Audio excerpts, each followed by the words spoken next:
जीवन माने क्या? अभिभावकों से डायलॉग करना चाह रहा हूं। जीवन माने क्या? अभी हम लोगों की अपेक्षा ये है, अभी हम लोगों की अपेक्षा ये है कि क्या दिख रहा है सबको?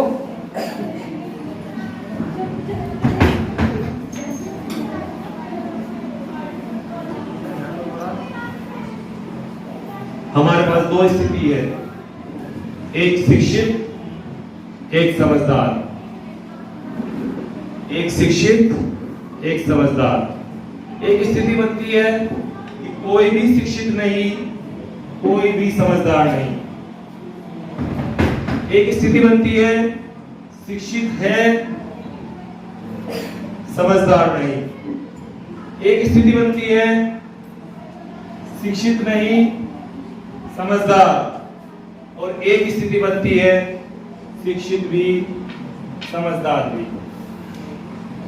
चाहना के रूप में हमारी ये चाहना है, जो हम पूरे एजुकेशन सिस्टम से चाहते हैं वो ये है कि हमारा बच्चा शिक्षित भी हो, समझदार भी हो। और पूरा प्रयास जितना भी है आप लोगों का, हम लोगों का, वो इसके लिए है। समझदारी का कोई कार्यक्रम पूरे देश में नहीं है। इसको ऐसा मान लिया गया है कि ये घर परिवार से बच्चा सीखता है, जबकि इसके लिए कार्यक्रम होना चाहिए। हमारे पास समझदारी के लिए कोई भी कार्यक्रम नहीं है और हम पिछले 200 सालों में ऐसा कोई कार्यक्रम बना भी नहीं पाए हैं कि जो व्यक्ति को शिक्षित भी करता हो, समझदार भी करता हो। ये समझदार नहीं हो रहा है। एक सवाल तो मैं आपके सामने ये खड़ा कर रहा हूं जिस पर बात होनी चाहिए।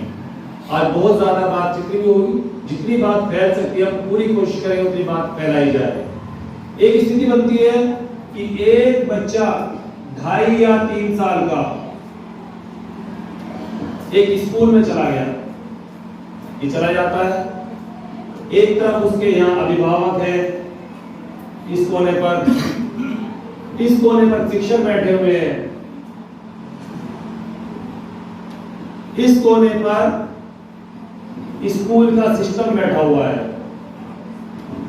और इस कोने पर सरकार बैठी हुई है। सरकार का मतलब सरकार के लिए स्कूल जिनके हॉस्पिटल, स्कूल वगैरह काम करता है। ये 4 स्थिति में 2.5-3 साल का बच्चा अगले 25 साल तक घूमता है। के बाद सवाल है रिजल्ट क्या हुआ? ये सवाल निकल के आता है कि रिजल्ट क्या है। तो आज धरती पर खाली एक पैसा कमाना बुरा नहीं है, लेकिन वो कुछ और भी बेहतर कर सकता था, लेकिन हम लोगों ने उसको एक डायमेंशन में दे दिया क्योंकि वो पिछले 25 साल में उसने इन 4 चीजों के साथ क्रिया की है। आप ध्यान दें, ये तो एक सफलता के रूप में ऊपर चढ़ गया। जो हाशिए पर बालक आ गए, उनसे अगर आप सवाल पूछोगे ना कि परिवार, समाज, देश, समुदाय के लिए आपकी क्या जिम्मेदारी है, आप एक बार कोशिश करो उस बच्चे से पूछने की, जो पिछले 25 साल से इन 4 चीजों के साथ रिएक्शन कर रहा है और रिजल्ट के नाम पर आज वो कुछ भी नहीं है, हाशिए पर जिंदगी जी रहा है। वो इसलिए क्योंकि हम लोगों का प्रयास शिक्षित बनाने का तो रहा है, समझदारी के लिए हमारे पास कोई भी कार्यक्रम। एक बच्चा जिसको 10 हुनर आने चाहिए थे, 10 चीजें उसको जाननी चाहिए थी, कि उसको पता लगना चाहिए था कि यदि नौकरी भी नहीं है तो मेरे पास 9 हुनर और आते हैं, मैं अपना जीवन बेहतर कर सकता हूँ, कहीं भी रहूंगा, गांव में रहूं या शहर में रहूं, खड़ा हो जाऊंगा, कम से कम 6 फीट लंबाई का व्यक्ति या 5 फीट लंबाई का व्यक्ति जहां भी खड़ा हो जाऊंगा, विश्वास के साथ जीवन गुजारूंगा। इस शिक्षा व्यवस्था से जो चीज पैदा होनी थी, विश्वास, प्रश्न चिन्ह लग गया, प्रश्न चिन्ह लग गया। हम लोग विश्वास के नाम पर उसको बहुत ज्यादा कुछ चीजें एहसास नहीं करा पाए। एहसास क्यों नहीं करा पाए? वो इसलिए नहीं करा पाए क्योंकि हमें भी नहीं पता, हमारी भी गलती नहीं है, हमारे बड़ों को नहीं पता था, क्योंकि इस चीज के ऊपर रिसर्च नहीं हुआ। रिसर्च की आवश्यकता थी। अभी कुछ दिनों पहले ध्यान आया कि भाई हमें कुछ चीज अगर पता लगी है तो बच्चों को बतानी चाहिए। तो बच्चों को बताने के रूप में जब हम आए तो ये जीवन जागृति संस्थान के रूप में अपने आप को हम लोगों ने बोलना शुरू किया कि लोगों को सही बात तो पता लगे, वो चीजें तो पता लगे, उन चीजों की झलक तो कम से कम उन तक पहुंचे कि वास्तव में जीवन है क्या, ये जीवन है क्या, ये 80-90 साल तक जो टाइम चला रहे हैं इसमें है क्या, बच्चों के साथ कुछ तो मौलिक पहुंचे। इस मौलिकता के रूप में जब हम निकल के आए तो एक चीज आप देखोगे, एक पक्ष ये रहा, एक पक्ष ये रहा, दो पक्ष है, दोनों लड़ रहे हैं, दो पक्ष दोनों ही लड़ रहे हैं।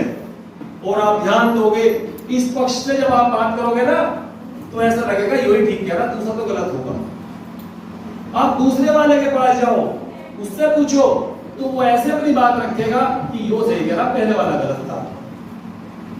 और ध्यान दे, ये भी सही कह रहा है, ये भी सही कह रहा है, लेकिन लड़ाई दोनों में हुई है। क्या चीज रह गई ऐसा, ऐसी क्या घटना घटी कि ये भी सही है और ये भी सही है, फिर भी लड़ाई हुई है। तो दोस्तों सिर्फ इतनी सी बात है, जब हम इसके पास जाते हैं तो ये अपनी इंटेंशन बताता है, ये अपनी नीयत बताता है कि मैं लड़ना नहीं चाहता। ये के पास पहुंचते हैं तो ये भी अपनी इंटेंशन बताता है कि मैं लड़ना नहीं चाहता था। हम बताते नियत एक दूसरे को और झेलते एक्शन है, झेलते सामने वाले का एक्शन है। बताते इंटेंशन है, मेरी नियत नहीं थी मैं लड़ूं, सामने वाला भी नहीं चाहता था मैं लड़ूं, लेकिन जब एक्शन के रूप में आए तो वहां पर लड़ाइयां बची हुई है। ये सारी पुलिस व्यवस्था इसी काम के लिए, ये सब एक्शन ही झेल रहे हैं, ये सारे के सारे एक्शन झेल रहे हैं। इंटेंशन में सब ठीक है, हम नियत में हम सब ठीक है, लेकिन जब झेलते हैं तो सामने वाले का एक्शन झेलते हैं। ये वे छोटी छोटी सी बातें जो बच्चों को समझ में आनी चाहिए, ऑन द स्पॉट समझ में आनी चाहिए कि घटना क्या घट रही है और उस घटना का मुझ पे क्या प्रभाव पड़ रहा है। वो जो कहते हैं ना, आपने कहावत सुनी होगी कि वो कहते हैं साथ ही प्रकृति दंड दे देती है, वो बिल्कुल सही बात है। आपको गुस्सा आया, आपकी सांस ऊपर नीचे होगी, एकदम बड़ी तेजी के साथ ऊपर नीचे होनी शुरू हो जाती है। ये घटना है प्रकृति के, लेकिन हम देखना भूल गए, हम देखना भूल गए क्योंकि हमारे एजुकेशनल सिस्टम में ये चीज नहीं है। अब हमें गुस्सा भी आता है, हमारी सांस तेजी से चलती है, लेकिन हमारा सांस पे ध्यान नहीं जाता। और इस सांस का इस जीवन के साथ बड़ा गहरा संबंध है। क्यों? क्योंकि ये जो जीवन है ना, इसकी डेफिनेशन की आवश्यकता है, इसके फैलाव की आवश्यकता है। जब इसे गुस्सा आता है ना तो ये सिकुड़ जाता है, जब ये दुखी होता है ना, ये अंदर जो कॉन्शियस है ये सिकुड़ जाती है, ये बोलती नहीं किसी से, ये चुप रहती है, ये अंदर से सिकुड़ गया है, ये परेशान है। और जब ये खुश होता है तो तुमने देखा होगा बड़े फैन के, उसे भी बुलाओ, उसे भी बुलाओ, उसे सबको बुलाता है। हमारा कभी इस पर ध्यान नहीं गया कि ये क्या चाहता है, ऑन द स्पॉट ये हमसे क्या चाहता है, इस पर हमारे ध्यान जाने की आवश्यकता थी। और ये पढ़ना हर एक बच्चे की आवश्यकता है, इस जीवन को पढ़ना, जो अभी तक हम लोगों ने सोचा कि आश्रम में या कुछ साधु संत इसको पढ़ाएंगे, समझेंगे, वे समझाएंगे, उनकी जिम्मेदारी नहीं है। ये हम सब की जिम्मेदारी है कि हम इस जीवन को समझें, और ये समझा जा सकता है। मैं तो यहाँ तक कहता हूँ कि जिंदगी, जिसको हम जिंदगी कह रहे हैं, उसको ब्लैक बोर्ड पर समझाया जा सकता है, और ये समझ में आती है बातें, सवाल नहीं रह जाते। जिन सवालों के लिए हम परेशान हैं वे सवाल नहीं रह जाते, लेकिन कोर्स डिजाइन नहीं है किसी के पास। तो हम लोगों ने थोड़ा बहुत प्रयास किया है कि बच्चे की क्या जरूरत है, कहां तक उसको जाना है, क्या उसकी मंजिल है, क्या उसका लक्ष्य है, इस पर हमारा थोड़ा बहुत प्रयास किया है। इसीलिए हमने आज आप लोगों को बुलाया है कि आप लोग यहाँ आए, समझे, देखें कि क्या वास्तव में ऐसा ही है जो बताया जा रहा है। मेरे अंदर अंदर क्या चल रहा है ये मुझे पता होना चाहिए। हमारा बच्चा इतना सेंसिटिव होना चाहिए कि मुझ में क्या गुजरी है अंदर, एक झटके और पलक झपकती मेरे अंदर से क्या गुजर गया, उसका एहसास होना चाहिए उसे। और कुदरत ने उसको इतनी ताकत दी है कि वो समझ सकता है, उनका स्पॉट वो चीजें समझ सकता है, और वो समझता भी है।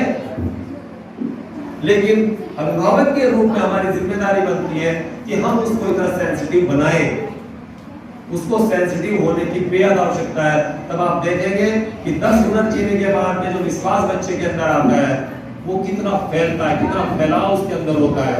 इस फैलाव को सीखने, समझने, देखने, जानने की आवश्यकता है। और सबसे पहले इसके दो ही काम है कि ये सबसे पहले अपने भीतर देखना होता है। और ये कोई आध्यात्मिक विषय नहीं है बिल्कुल भी, ये बच्चों की पढ़ाई से। अभी तक एक बार क्या हुआ कि पूछते हैं कि मुस्कान जी ये इतना सारा प्रोग्राम चलाओगे तो बच्चों के पास जो 5 घंटे स्कूल के, 3 घंटे ट्यूशन के, 8 घंटे सोने के कैसे काम करेगा? हमारा ये दावा है कि इन चीजों को सीखने के बाद, इन चीजों को सुनने और जानने के बाद में उसका बर्डन रिड्यूस होगा।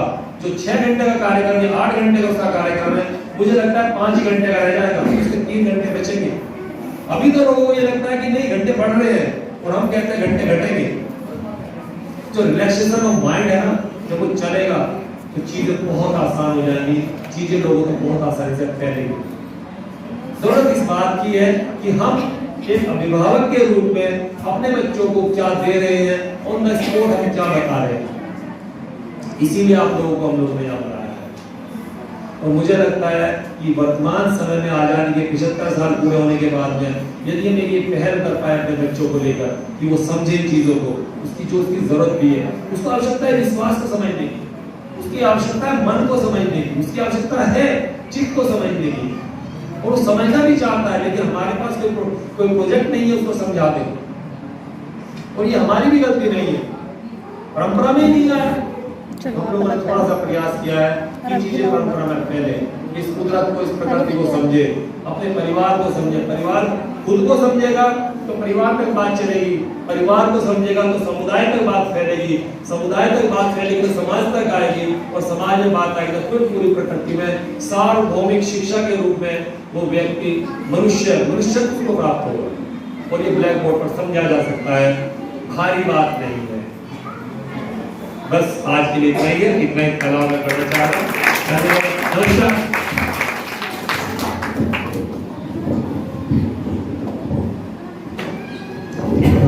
मेरे बड़े भाई पुष्पराज जी और जो संस्थान के करीब खड़ी हैं और वो